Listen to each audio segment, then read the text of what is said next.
الحمدللہ وکفا والسلام علی عبادہ الذین اصطفیٰ اما بعد اعوذ باللہ من الشیطان الرجیم بسم اللہ الرحمن الرحیم۔ ہمارا آج کا سبق سورہ بقرہ کے رکوع نمبر 28 اور دوسرے پارے کے 12ویں رکوع کے بارے میں ہے۔ یہاں پر حیض کے احکام بیان ہو رہے ہیں۔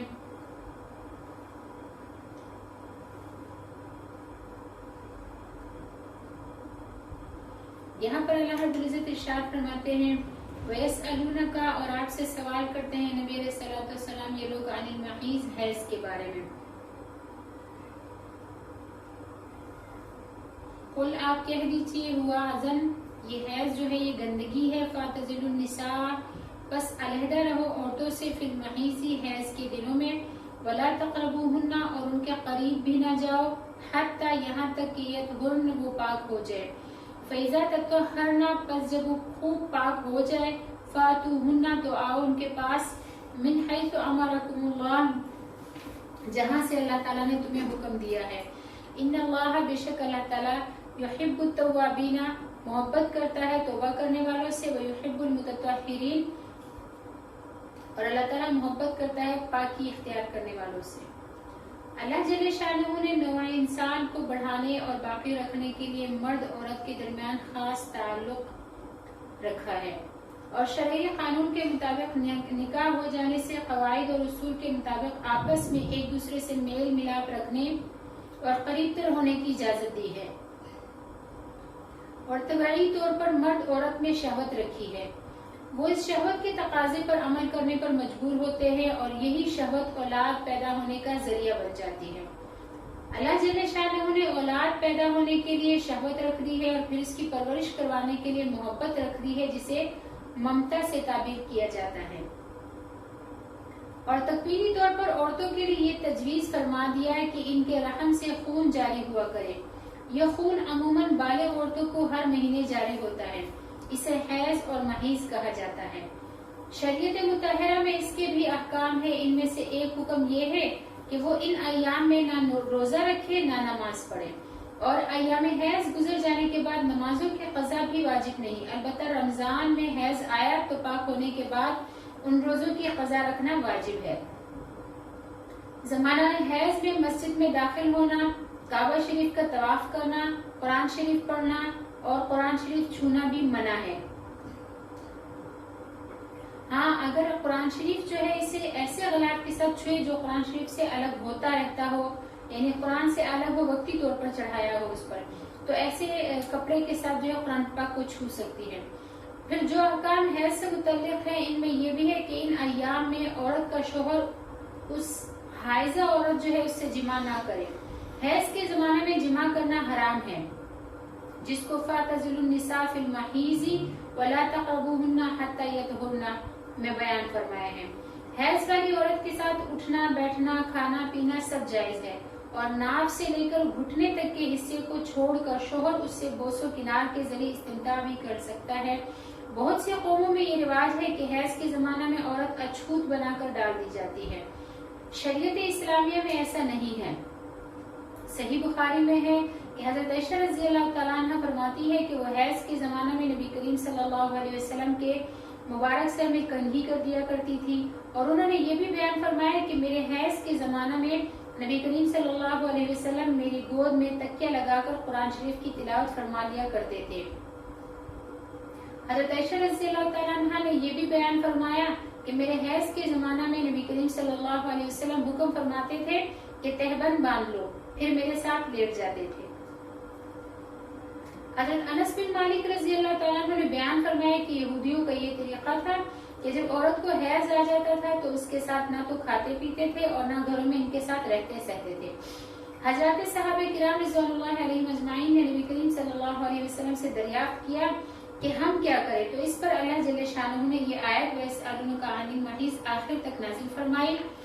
آیت نازل ہونے کے بعد نبی کریم صلی اللہ علیہ وسلم نے ارشاد فرمایا کہ جماع کرنے کے سوا سب کچھ کرو، اس میں ساتھ کھانے پینے رہنے سہنے اٹھنے بیٹھنے اور لیٹنے کی اجازت ہو گئی۔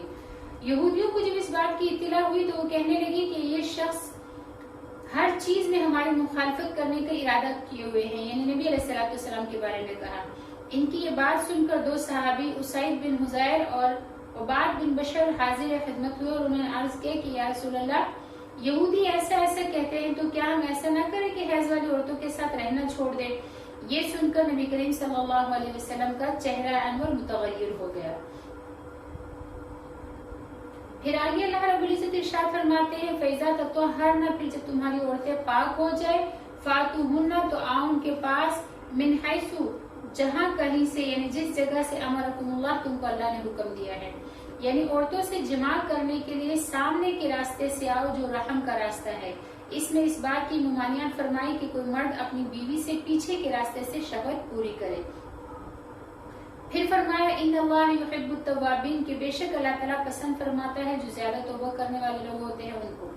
اس میں باطنی پاکیزگی اختیار کرنے کی ترغیب دی ہے، یعنی گناہوں سے پاک ہونے کا طریقہ بتایا ہے، اور وہ طریقہ یہ ہے کہ اللہ پاک کے حضور میں توبہ کرے اور گناہوں کے سوا دوسری تمام گندی چیزوں سے بچنے کی تعلیم اور ترغیب کے لیے وہ یحب المتطہرین فرمایا۔ اس میں ہر قسم کی ظاہری گندگیوں سے بچنے والوں کی مدح فرمائی۔ جسم یا کپڑوں میں ناپاکی کا لگا رہنا، حالت حیض میں جماع کرنا، گندی جگہ پر شہوت پوری کرنا، ان سب چیزوں کی برائی اور ممانعت اس میں آ گئی۔ پھر آگے اللہ رب العزت ارشاد فرماتے ہیں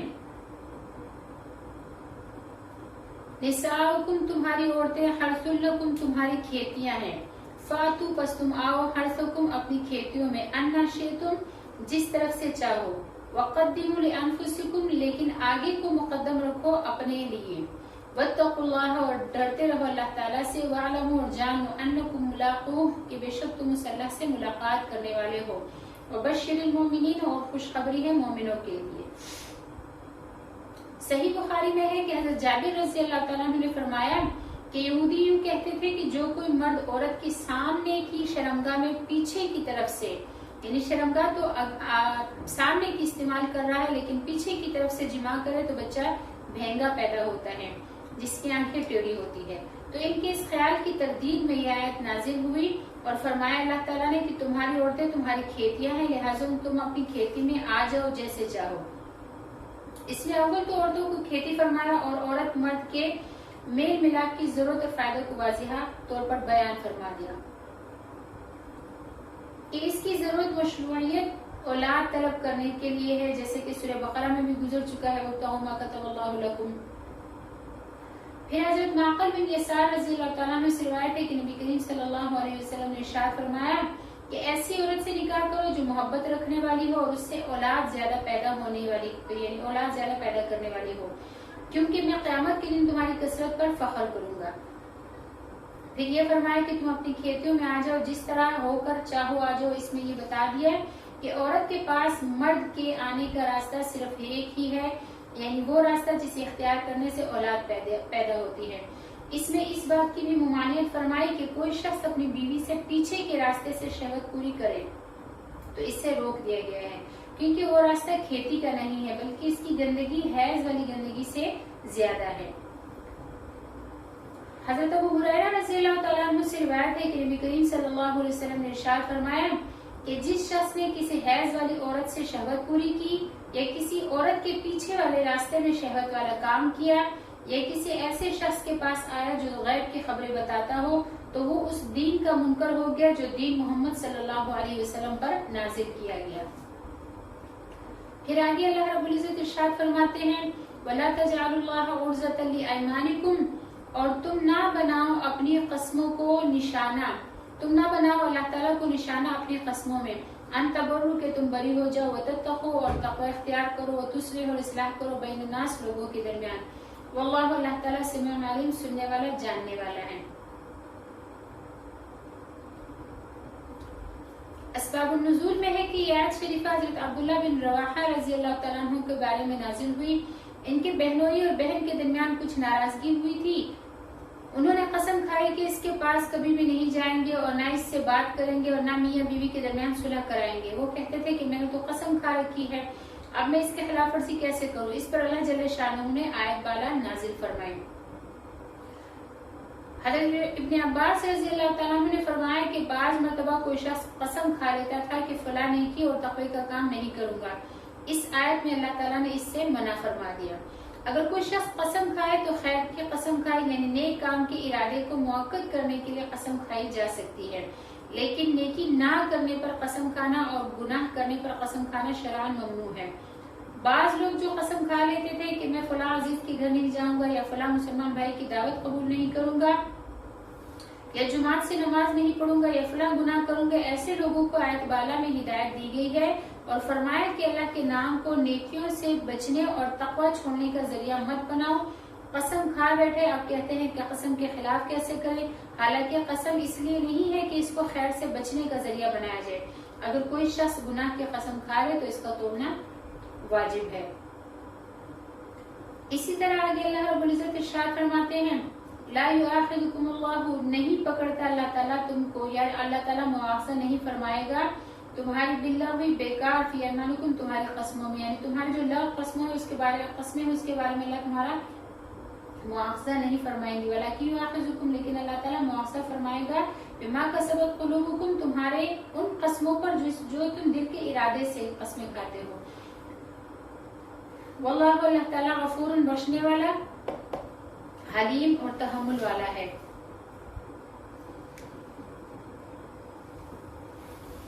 یہاں پر اللہ رب العزت قسموں کا بیان فرما رہے ہیں اور ان کے احکام کے بارے میں بتایا جا رہا ہے.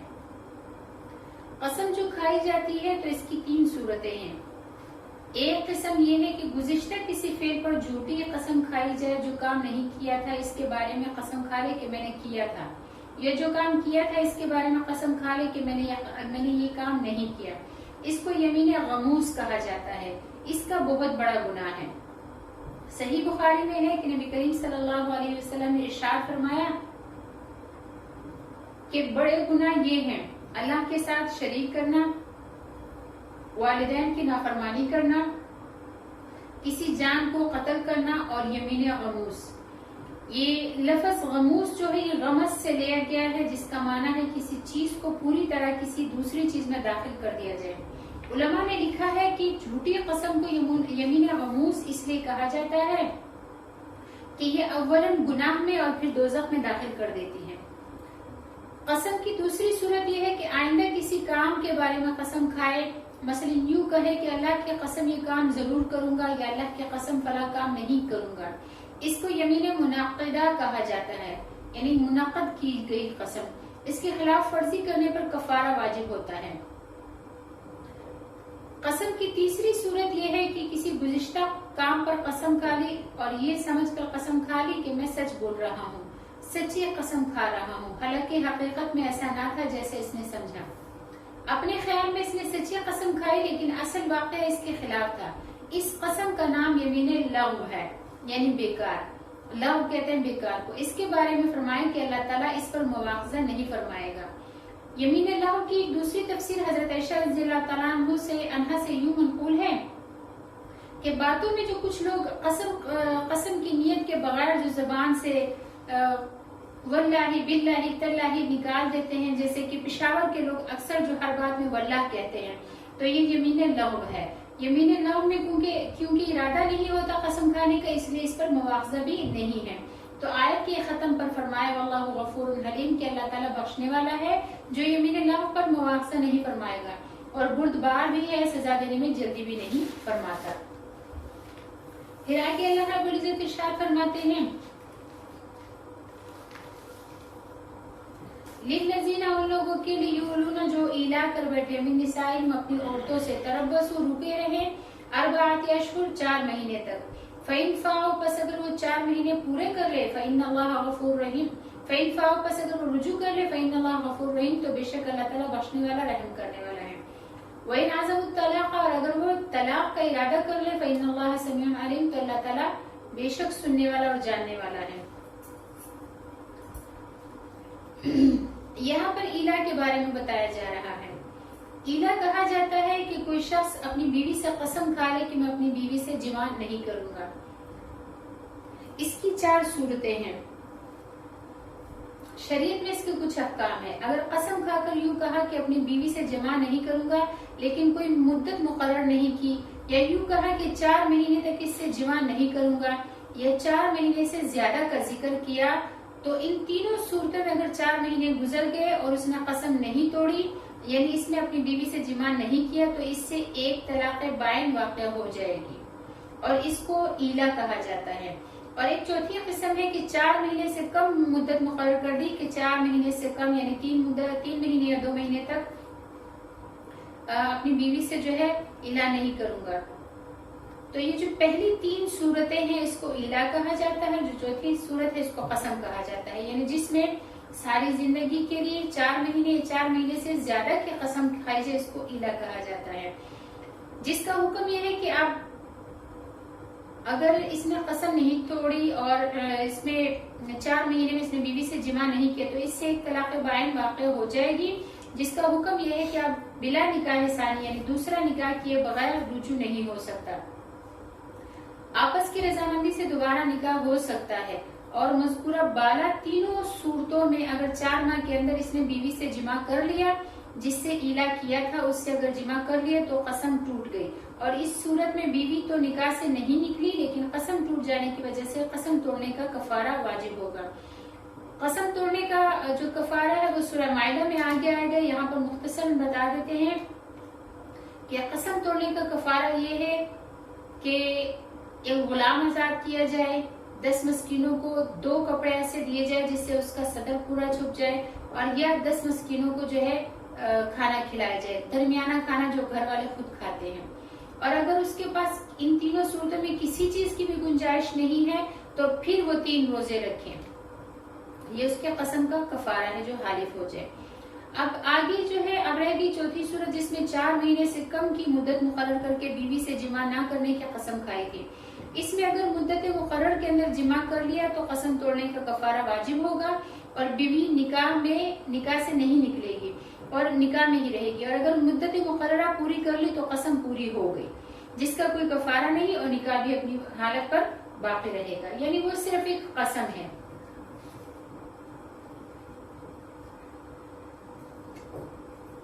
اسباب النزول میں ہے کہ حضرت ابن عباس رضی اللہ تعالیٰ عنہ نے فرمایا ہے کہ اہل جاہلیت کا ایلا 1 2 سال اور اس سے زیادہ بھی جاری رہتا تھا۔ اللہ جل شانہ نے 4 مہینے کی میعاد مقرر فرما دی، لہٰذا 4 مہینے سے کم پر جو قسم کھائے گا وہ ایلا نہ ہوگا،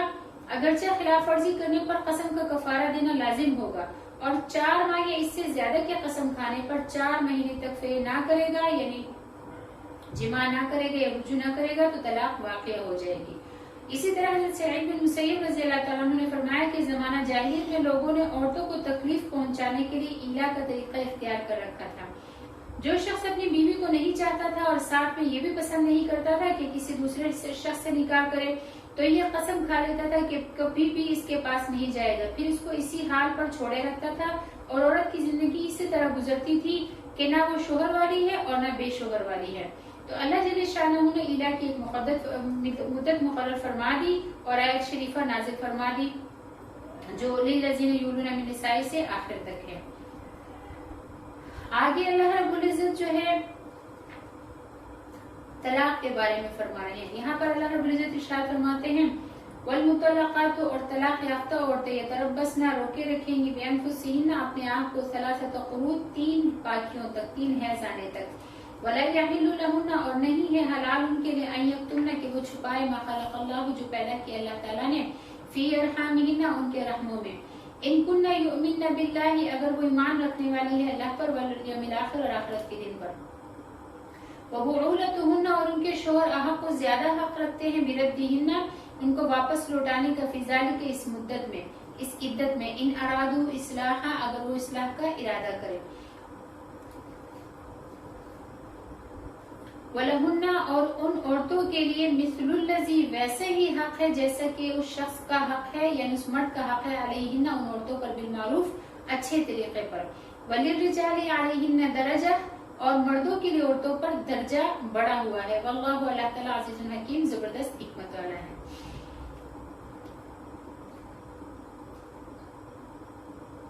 اسلام میں جو طلاق کا قانون ہے اس کے کچھ احکام بھی ہے، ان احکام میں ایک یہ بھی ہے کہ عورت طلاق کے بعد کچھ ایسی مدت گزارے جس میں کسی دوسرے مرد سے نکاح نہیں کر سکے گی، اس مدت کے گزرنے کو عدت کہتے ہیں. عدت لغت میں شمار کرنے کے معنی میں آتا ہے. چونکہ عورت یہ مدت گزارنے کے لیے مہینے یا حیض شمار کرتی ہے، اس لیے اس کو عدت کے نام سے موسوم کیا جاتا ہے. عدت کے بعد احکام یہاں آیت بالا میں مذکور ہے اور بعض احکام سورۃ طلاق کے پہلے رکوع میں ذکر کیے جائیں گے. جس عورت کو اس کا شوہر طلاق دے دے تو دیکھا جائے گا کہ اس کو حمل ہے یا نہیں. اگر اس کو حمل ہے تو اس کی عدت وضع حمل یعنی ولادت ہو جانے پر ہو جائے گی. یعنی جیسے ہی بچہ پیدا ہو جائے گا تو اس کی عدت ختم ہو جائے گی. اب بچہ چاہے طلاق کے آدھے گھنٹے بعد پیدا ہو چاہے 9 مہینے بعد پیدا ہو. جس کا ذکر سورۃ طلاق میں فرمایا ہے کہ وہ اولاۃ الاحمال اجلہن ان یضعن حملہن، کہ حمل والی عورتوں کی عدت یہ ہے کہ جب وہ وضع حمل ان کا ہو جائے، یعنی وہ بچہ ان کا پیدا ہو جائے جو ان کے حمل میں ہے. اور مطلقہ یعنی طلاق یافتہ عورت اگر حمل والی نہیں ہے، نابالغ ہے یا بالغ تو ہے لیکن اسے اب تک حیض آیا ہی نہیں، یا وہ کبھی حیض والی تو تھی لیکن اب بوڑھی ہو چکی ہے، یعنی آسان الفاظ میں اس طرح کی یا تو بچی ہے جس کو حیض نہیں آتا، یا وہ ایسی بیمار ہے کہ اس کو حیض کی بیماری یعنی حیض اس کو آتا ہی نہیں، یا بوڑھی ہو چکی ہے جس کو جو ہے اب حیض نہیں آتا، تو حیض آنے سے جو نا امید ہو چکی ہے. تو ان تینوں قسم کی عورتوں کی عدت طلاق یہ ہے کہ 3 ماہ گزارے گی. ان کے بارے میں بھی سورۃ طلاق میں ارشاد فرمایا واللاتی، اور وہ عورتیں یئسن جو مایوس ہو گئی، من المحیض حیض سے، من نسائکم تمہاری عورتوں میں سے، ان ارتبتم اگر تم کو شک ہو، فعدتہن تو ان کی عدت 3 اشہر 3 مہینے ہیں، واللاتی اور وہ بچیاں بھی لم یحضن جن کو حیض نہیں آتا ان کی بھی 3 مہینے ہیں. اب ان عورتوں کا حکم جاننا چاہیے جو حمل والی نہیں اور ان کو حیض بھی آتا ہے. ایسی عورتوں کو طلاق ہو جائے تو ان کی عدت یہ ہے کہ طلاق کے بعد 3 حیض گزارے. جب شرعی اصول کے مطابق 3 حیض گزر جائیں گے تو عدت پوری ہو جائے گی، خواہ کتنے ہی مہینے میں 3 حیض آئے. جس طرح بعض خواتین کی عادت ہوتی ہے ہر مہینے ان کو حیض آتے ہیں، بعض خواتین کو 2 مہینے 3 مہینے بعد دوسرا حیض آتا ہے. تو چاہے جتنے ہی مہینوں میں کیوں ان کے حیض نہ آئے، لیکن جب 3 حیض آ جائیں تو اس کے بعد جب وہ پاک ہو جائے گی تیسرے حیض سے تو ان کی عدت تب پوری ہوگی. آیت بالا میں انہی عورتوں کی عدت بیان فرمائی ہے جن کو حیض آتا ہے. زمانہ حیض میں طلاق دینا منع ہے. جب کسی شخص نے طہر میں یعنی ایسے زمانے میں طلاق دی جو پاکی کا زمانہ ہے، حیض کا زمانہ نہیں، تو یہ عورت 1 حیض گزارے پھر 1 طہر گزارے یعنی پاکی گزارے، پھر 1 حیض گزارے پھر 1 طہر گزارے پھر 1 حیض گزارے. جب تیسرا حیض ختم ہو جائے اور وہ پاک ہو جائے تو اس کی عدت بھی ختم ہو جائے گی.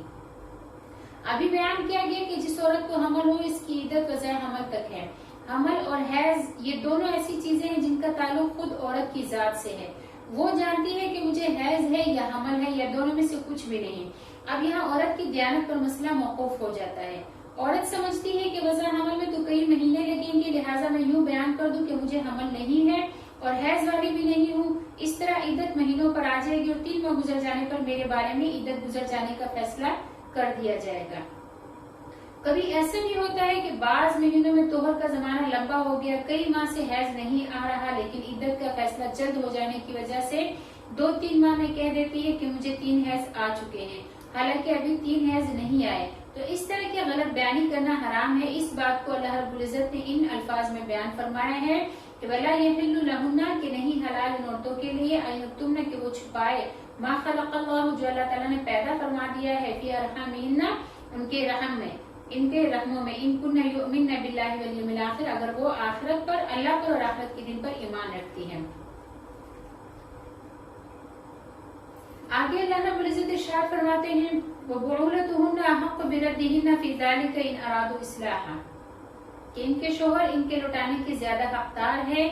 اس عدت کے اندر اگر وہ صلح کا ارادہ کرے. تو اس میں طلاق رجعی سے متعلق ایک مسئلہ بیان فرمایا ہے. جب کوئی شخص اپنی بیوی کو صاف صریح لفظوں میں 1 یا 2 طلاق دے دے تو یہ طلاق رجعی ہوتی ہے، جس کا حکم یہ ہے کہ عدت کے اندر نکاح ثانی کے بغیر شوہر رجوع کر سکتا ہے.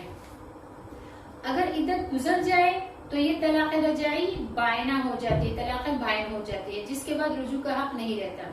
یہ اس صورت میں ہے کہ جب نکاح کے بعد جمع بھی ہوا ہو. اگر نکاح ہوا ہو اور اس کے بعد جمع نہ ہوا اور طلاق دے دے تو یہ طلاق رجعی نہیں بلکہ طلاق بائن ہوگی. طلاق رجعی جس کے بعد شوہر کو رجوع کا حق ہے، اس طلاق کے بعد عدت کے اندر شوہر رجوع کرنا چاہے تو عورت کے رشتہ دار یا کوئی بھی شخص بلکہ خود عورت بھی اس کو برا نہ مانے اور کوئی شخص ایسی صورتحال پیدا نہ کر دے جس سے کہ وہ رجوع کے ارادے کو موقوف کر دے، بلکہ جوڑ لگانے کی اور تعلق استوار ہو جانے کی کوشش کرنی چاہیے.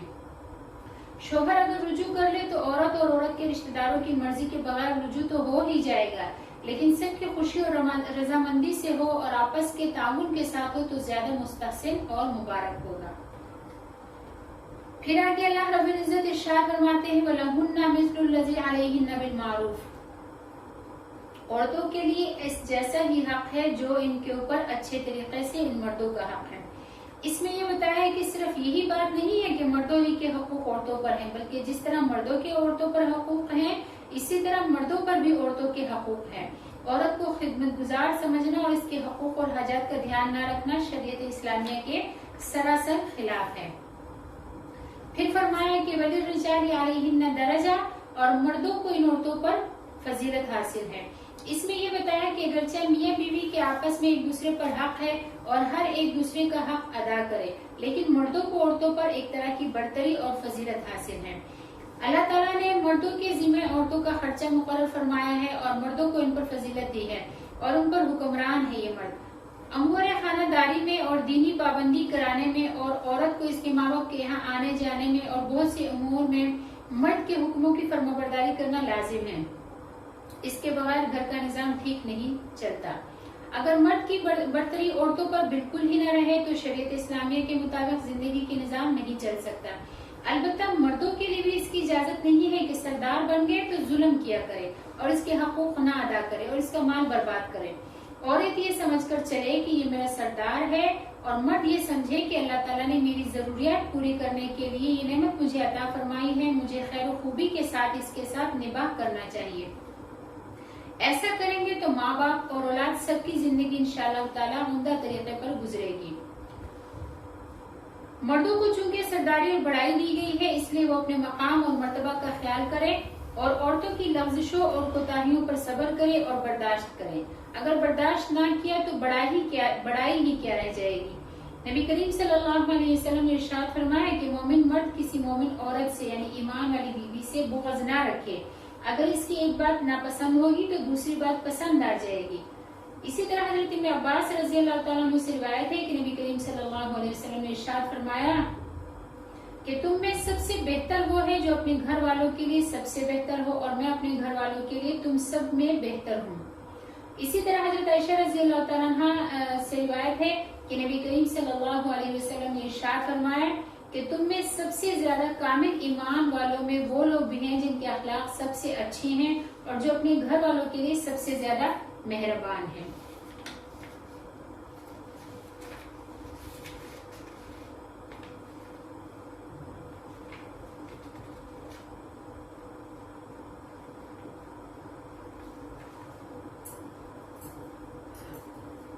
اللہ تعالیٰ ہمیں اپنے حاکموں کی فرمانبرداری کرنے کی توفیق عطا فرمائے اور ہمارے حاکموں کو اللہ تعالیٰ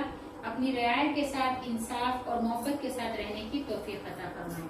وآخر دعوانا ان الحمد للہ رب العالمین. السلام علیکم ورحمۃ اللہ وبرکاتہ.